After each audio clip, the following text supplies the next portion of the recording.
نماز پڑھنے کے بعد مصلی کو لپیٹ دینا کیسا ہے کہ لوگ نماز پڑھتے ہیں، نماز پڑھنے کے بعد مصلی کو جو ہے وہ اکٹھا کر دیتے ہیں، اور جو ہے وہ کہتے ہیں کہ اکثر جو ہے وہ اگر مصلی نہ موڑا تو اس میں شیطان آ کر نماز پڑھے گا۔ کیا یہ بات درست ہے کہ نہیں؟ تو سن لیجئے کہ نماز کے بعد مصلی کو لپیٹ کر رکھ دینا اچھی بات ہے کہ اس میں زیادہ احتیاط ہے، مگر بعض لوگوں کا مصلی کا صرف کونا اس وجہ سے موڑ دینا کہ اس پر شیطان نماز پڑھے گا، یہ بے اصل ہے، اس کی کوئی حقیقت نہیں ہے، ایسی کوئی بات نہیں ہے،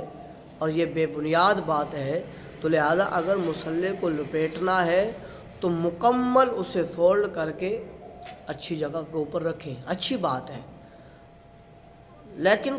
ایک کونے کو موڑ دینا یہ ٹھیک نہیں ہے، اور یہ رویہ، یہ مزاج رکھنا کہ یہاں پر شیطان آ کر پڑے گا، یہ بھی غلط ہے، بے اصل ہے، بے بنیاد ہے۔